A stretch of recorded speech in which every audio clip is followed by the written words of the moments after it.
Age is just a number. But at times, it can be hard for it to feel that way.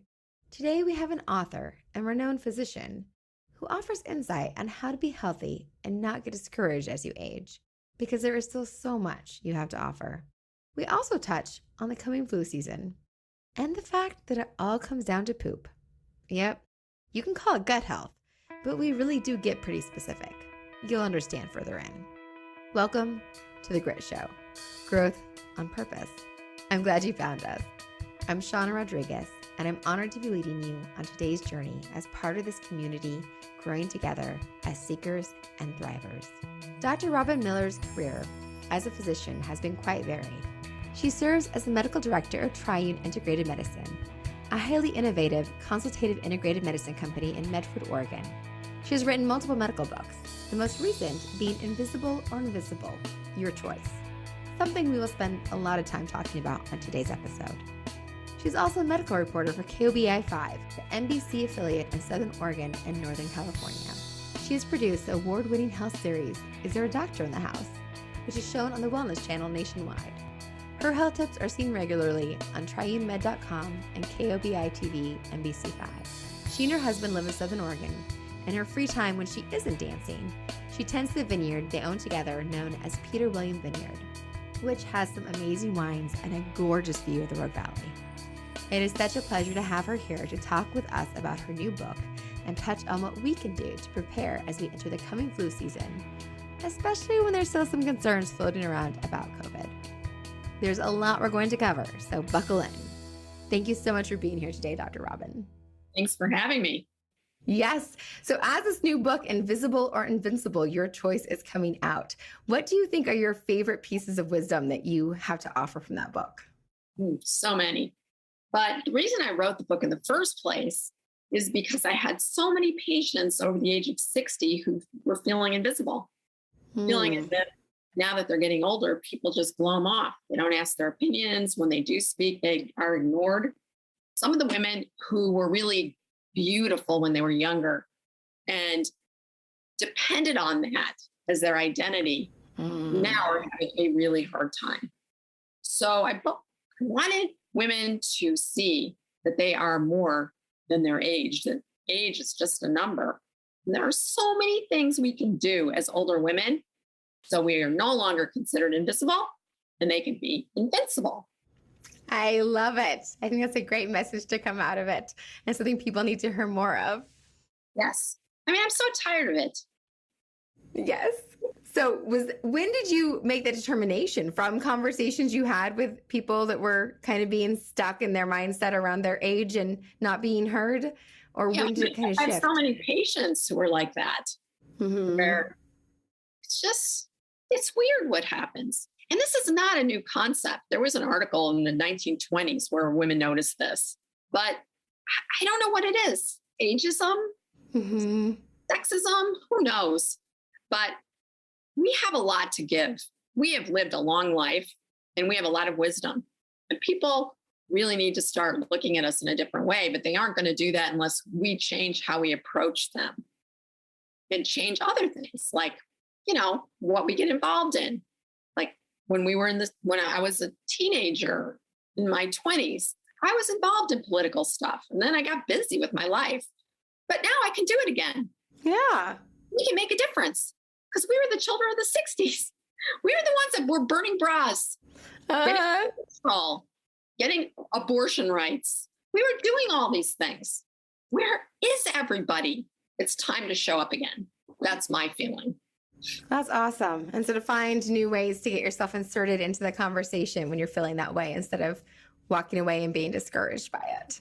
Find your passion and go for it. And don't let anyone discourage you because they will. They'll try, but don't. That's awesome. In order to do that, you have to be healthy. So there's a lot in my book where I talk about how to be healthy and what you need to do. So a lot of people give up. They get into their 60s and 70s and think, I don't need to exercise anymore. It's hopeless, but it's not. It's probably even more important. Absolutely. You want to stay young? Eat healthy, exercise. Those are the keys to it. And that's probably important for most ages, actually, to have that reminder of those pieces. Oh, yeah. You can't start too early. That's for sure. Yes. And is that with coming into the season we're talking about, with people being worried about illness and the flu's going around and COVID still being on, it seems sometimes it's turned up a little bit in different places. What is the thoughts around that and how people can better take care of themselves? Well, so if you look at COVID, the people that got the sickest were the people with diabetes. So the majority of those who got sick and died were diabetic. So number one, find out what your blood sugar is. Get a fasting blood sugar and look at your weight and see if you are healthy. Are you overweight? Are you obese? And then look at what you're eating. So when you look at health, immunity, all those things, it comes back to one thing, your poop. We're bringing it all down to one thing. All right, I like this. Let's bring it down to one thing, the poop. All about the microbiome, all those microorganisms that make up your GI tract. There are so many of them. They help you make vitamins. They help with your immunity. They help you stay healthy.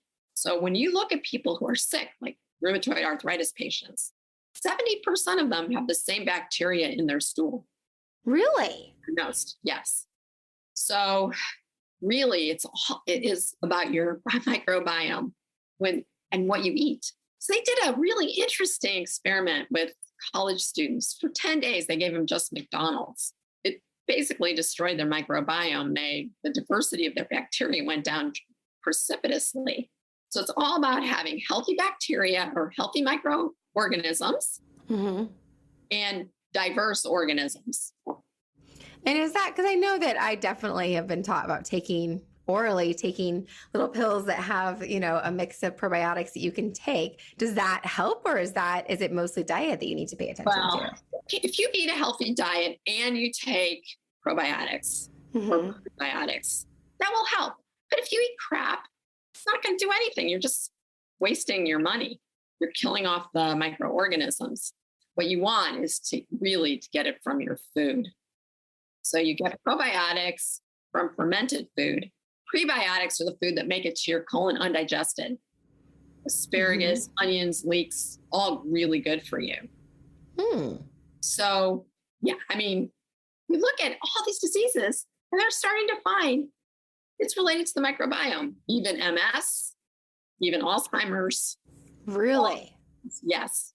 And in fact, when they've done fecal transplants, so fecal transplants are when you clean out someone's colon and then you put someone else's fecal matter in there.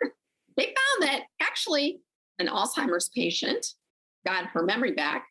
What? It lasted about 2 months. A Parkinson's patient got better, and people with inflammatory bowel disease got better. Really? These are all anecdotal. No one's done a huge study yet. It's big deal.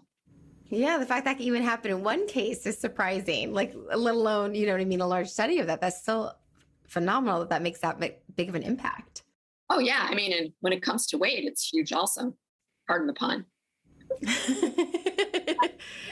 Yes. A woman who got a bacteria called C. difficile. C. difficile is where there's an overgrowth of this bad bacteria, and it's treated usually with antibiotics. But many people, it's become resistant. So what they'll do is they'll do a fecal transplant, and they get the pills. They come in pills or solutions that are used through colonoscopy. They get them from people at MIT, or they used to, that are smart, healthy, and have a normal BMI. And so this woman did not get those. At the time, they just started doing it. So she was resistant to the antibiotics and got the fecal transplant from her daughter. Her daughter was healthy, but overweight. When they and the mom, who had C. difficile, was thin. When they transplanted the daughter's stool into the mom, she couldn't stop gaining weight. Really? Yes. And they found this with mice as well. So this is phenomenal. This is amazing. This is like mind-blowing. This is very intriguing. Yeah. So anyway, if you do it with mice, it can go both ways. So you can give fat mice thin transplants. Mice are easy. You just paint the poop on their little paws. they'll lick it off. Yeah, it doesn't work with humans, thankfully. No. Fat mice will become thin mice will become fat if you do the reverse. That is wild. I'm guessing they're doing more research on this and finding more ways to apply this. Absolutely. Absolutely. Yeah, it's a big deal. And so in terms of inflammatory diseases, the microbiome is really important. If you eat, great example. I have a patient recently who, after she got the COVID vaccine, her autoimmune disease went crazy. I don't know if it's vaccine related or whatever, but she developed rheumatoid arthritis, and she was getting shots every month for her rheumatoid arthritis. So what can I do? I said, well, you can start eating healthier. Do an anti-inflammatory Mediterranean style diet, which she did. And lo and behold, 8 months later, she no longer needs the shots. It's gone into remission, and she's lost 30 pounds. Wow. So was it chance? I don't think so. Think she healed her microbiome is what I think.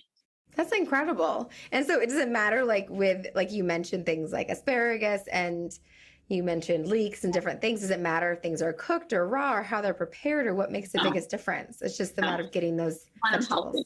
Healthy. And red meats, not a good thing. Processed meats, it just all wrecks your microbiome. Well, there you go. You need a book on this. Do you have a book on this yet? I have a huge chapter on it. But, so there were these reporters that went to Tanzania. This is really cool. British reporters, and ate just like all the locals ate. They had some really weird food, like porcupine and these kangaroo berries. They sounded pretty good, actually. And they ate just like the natives. They also live with them. So in Tanzania, they live in dung huts. So they're surrounded by poop.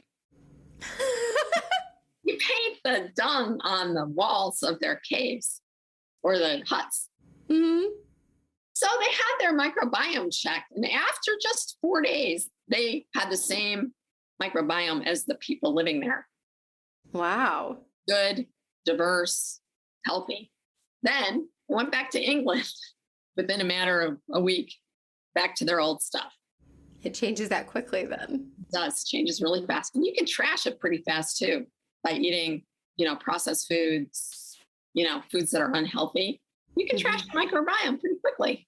Yeah. And the speed of life that everyone's living, when there's not time to get things and do things and you grab what you can, those are the things that people often end up going to, or the things that aren't as healthy or as good for them, that probably do trash their microbiome pretty quickly. And when they think they're doing something good by eating sugar substitutes, it's hurting it even more. That really wrecks your microbiome. Really?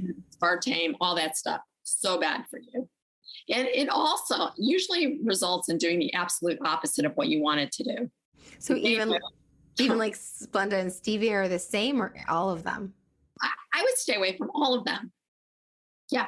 Very good to know. Because it's kind of a different objective when you're not looking at calories, you're looking at your microbiome. Yeah. Diet Coke, no more. I stopped drinking it several years ago. I loved it too. Really loved Diet Coke. Yes. No more. Yes. Interestingly, this is very like a one case thing. My mom had a tick with her head moving, and we got her to stop drinking aspartame, and it went away. It was like the strangest thing that she had, that I don't know how we ever came across it. We thought they could be related, but somehow we came across, we thought they could be related. And when she stopped drinking Diet Coke, that went away when she was going through all her treatments. Isn't that interesting? That is an example of the brain-gut connection. Yes. It affected her nerves. And do you want your skin to look good when you get older? That kind of food totally wrecks your skin. Processed foods, the meats. It causes you to develop these advanced lysylation end products. Wrecks your skin. So the healthier you eat, the better your skin's going to look. We all care about that. The one thing we all have in common, we care about how our skin looks. How young you look, right? Yes. Yes. So that's amazing. So just vegetables, things like olive oil and those type of things are kind of that Mediterranean diet, or what? Mediterranean diet is so good for us. It is good for your heart. It is good for your mood. It's great for your gut, which is probably why it does all the good things it does. And it's good for your brain in terms of cognitive abilities, resisting Alzheimer's. So there are so many reasons to eat it. And in fact, there's a great story in the book. Love this story. There was a guy, he was being studied by a guy named Dan Buettner in charge of the Blue Zone Project. Have you heard of that? Mm-mm. There are 5 places in the world where people live into their hundreds. And he was studying this. So Okinawa, Nicoya, Costa Rica, Sardinia, Ikaria, Greece, and Loma Linda, California. Because that's where all the Adventists live. Oh. So people live into their hundreds, and you want to know why. So this man was from Greece, lived in Florida, diagnosed with lung cancer. And this was in the 60s. And he was in his 60s at the time. Mm-hmm. And he got 9 doctors telling him, you're going to die. I can give you chemo, but it's not going to help. Maybe give you a few months. So he decides, okay, I'm going to go to Greece and go see my parents, and I'll live with them. And that's where I'll be buried. So he goes to Ikaria, Greece, Mm-hmm. which his parents are. He and his wife go. He hangs out, sees his friends in the afternoon, starts taking walks, goes to the little church on Sundays, eats the local food, and feels a little better. So over time, he just got stronger and stronger and stronger until the cancer was no longer there. Wow. He was eating well, he was exercising, and started working in their vineyard and expanded it and started making wine. So Dan Buettner called him and said, have you ever thought about going back and seeing those doctors that told you were going to die? I did. I went back there, but I couldn't find any of them. Guess why? Because they're all dead. That's a good punchline. That's a good punchline. I have to be over 100. That's amazing. So he was able to turn things around by eating the Mediterranean style diet, as well as some other things. I mean, obviously he became more spiritual. He did more exercise. He was happy. Yes. Stress is not good for you. Is that what you're saying, Dr. Robin? Stress is not a good thing? Not good for you. Well, I think we can all take that one home. That was a cool story. I love that story. It really is a good one. I think that's especially that they weren't there to tell him any differently, because that was the biggest difference for them. Yeah. So with like the story you told of the woman who had the transplant from her daughter who was overweight and she became overweight, was she able to correct that then through her eating and change her microbiome? No, I don't know. I never heard the rest of that one. But I suspect she was. Maybe they do a different transplant. I don't know. Or maybe through her eating, things changed. Yeah, that's my curiosity of like how much of that is, if it can be changed that easily towards that direction, I'm curious about changing it back the other way and if diet is enough or how quickly that happens. That's so curious. I know. So that's where we're all going to end up. And I think it's so funny. My husband's a gastroenterologist, and I think it's hilarious that of all the specialties, my guess is the GI guys are going to be the it doctor, right? They don't even know it yet. They didn't know what they got into when they got into it. It's all about your brain, your heart, your lungs. Everything is related to that microbiome. And how well it's working and getting it functioning at top notch, especially if they're able to do those things with it. We need more research. We want to find more answers. Yeah, it's coming. Believe me. The research is amazing. And aging as well. It might help you slow down the aging process if you have a healthier microbiome. Take better care of yourself just by doing that. Well, yeah. So what do you think with, like we mentioned, the stress and the walks and the, changing to caretaking a vineyard instead of whatever other rat race that person might have been involved in. Do you think that stress plays a lot into your overall well-being and your health? Absolutely. Well, and stress, sorry about this, but it affects the microbiome too. But yeah, you can really do a number on yourself if you're stressed all the time because you deplete your hormones. Your adrenal hormones just keep going. You get exhausted. You can't keep doing that. We all need to slow down. It's really important. And especially as we get older. I mean, life's too short you really want to be stressed out until you die? I don't think so. No. Nope. I'm too sure for that. Yeah. So it also can help with the microbiome, which it all is connected, huh? You'll see. It's all one big circle. And the Mediterranean diet and a chapter on that in the book, Invisible or Invincible, your choice. It's all in the book to help you kind of find that and be able to live that. There's also the blue zones. When he studied it, he found that they exercise quite a bit, but not the way you think.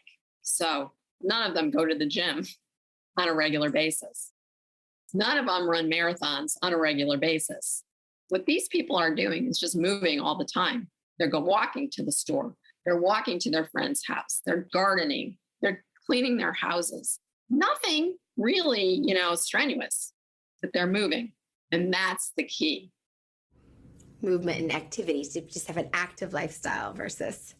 It's called non-exercise activity thermogenesis. NEAT. Ooh, I love it when you can have a great acronym like that. They have a lot of NEAT in their life. We all need to have a neat life. And they have a lot of friends. That's the other thing I talk about in the book, how important it is to have a network. Not a huge network. In fact, culturally, it's different. In the US, our networks get smaller. Like your friends groups get smaller. Your family group tends to get smaller. Other cultures, it's not like that. They get bigger. So it depends on where you are, but having a network is essential.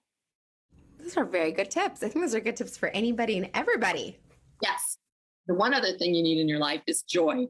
Joy is in the moment. Happiness, not so much. Happiness is overall, right? Mm-hmm. But you can be joyful like right now.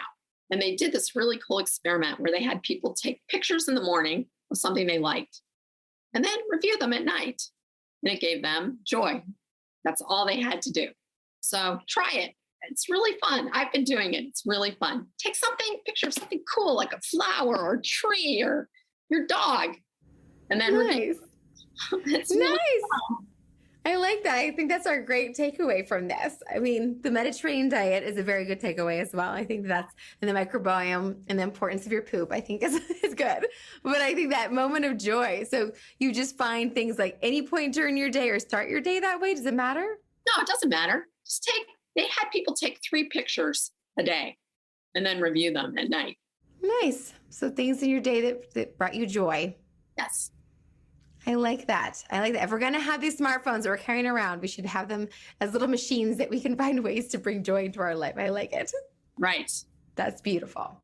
Well, good. That's our good takeaway. We're definitely going to go with that. So one of the other things I talk about are hormones. And I don't know how many of your listeners are over 60, but hormones, I think, are very important. And even if you're 30 or 40, you might want to listen to what I have to say. Definitely. We all know somebody over 60 and we will all be over 60 one day. So we should definitely listen. So please share. So in 1997, the Women's Health Initiative study was done. Their findings released. And you probably don't remember it because you're too young, but it stopped a lot of women from taking their hormones. In theory, they said you're going to get breast cancer, you're going to get demented, you're going to get heart disease. Anyway, when you look at that study, it just was done well. It just wasn't pertinent because what they did was they took women on average who were 65. So they'd already been menopausal for 10 years on nothing. And then they gave them hormones. They gave them Premarin, which comes from pregnant mares, horse urine, and Provera, which is not progesterone. It's progestin. They didn't have a uterus. They just gave them the Premarin. And then they followed them. They never said was, when you give somebody hormones who hasn't had them for 10 years, they're going to bleed. These women knew they were on the hormones. 42% of them stopped it. So when you do clinical trials, you still follow people to the end, whether they take it or they don't. So the women on Premarin and Provera, many developed breast cancer and dementia and heart disease. Were they on the hormones? We don't know. The women on Premarin alone had no increase in breast cancer, no increase in Alzheimer's, and no heart attacks. They actually did better. So, wow. Provera, number one, which is bad stuff. I would never put anyone on that. And probably a better study would have been to look at estrogen and progesterone given different ways, which is what was done in France. Ooh. What they found was there was no increase in cancer when you took natural estrogen with progesterone and didn't swallow it. So take it through the skin, under the tongue, any other way other than in the GI tract.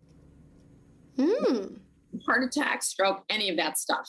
So it was relatively safe. And it really helps with your aging. My mom, won't tell you her age because she get really pissed off at me, but she's over 89. She's still on her hormones. I keep trying to take her off. I'm like, what is wrong with you people? Looks like she's 70. Leave her alone. And she's active sexually too.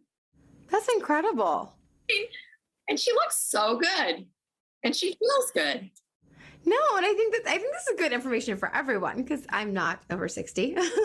I'll tell you that much of my age. But my mom had breast cancer, and hers was hormone neutral, was what they said. But they didn't want her on hormones because it was hormone neutral, and so there's always been this thing about for me and my sisters, and because she had breast cancer and concern about being on hormones and all that because of it. So it's kind of good. I'm appreciating hearing this because I've definitely had warnings about the concerns around hormones and breast cancer, and there's an elevated risk in my family for it. And so we're always a little bit more aware of that concern. And so I think it's very useful to hear that because it's definitely something to be aware of. Oh, yeah. And if somebody is worried about that sort of thing, what we've done is given it nasally, estrogen nasally. It doesn't get absorbed in the system, but it helps with hot flashes in the brain. Oh, so wow. Done it that way. Yeah. And I check levels so that I know that they're not getting it in their system. That's amazing. Yes. That's amazing that there's that, you know what I mean? That there are so many options instead of it just being a blanket, like, nope, not an option. Just suffer, do whatever else, and to learn at the studies that it was what they were actually looking at in the studies. It's so interesting. Studies are so important, but there's so many different ways of looking at the information in them. Exactly. So the other thing you can do is put it in a cream on the face. It doesn't get absorbed there either, but it makes your skin look good. So that's another option for women who don't want to do the hormone thing. That's incredible. Yeah. Such good information.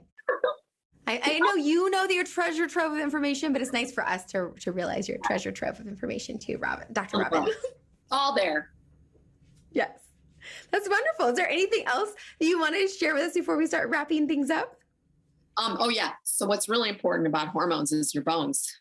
And I talk about that as well. So I call it the involution solution. So I don't know if you've ever watched people, but if you just watch, you can tell their age by how they hold themselves. Mm-hmm.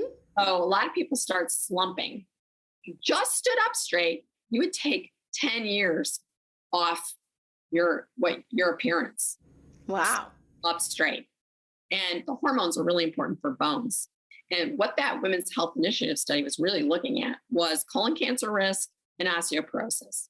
They don't ever talk about that. It's dramatically reduced the risk for colon cancer and osteoporosis. When all these women stopped their hormones, 43,000 women a year were getting fractures. Wow. So anyway, just something to think about. Yes, you can tell us something that you've gotten to deal with a little bit in your practice and with your patients, just a touch.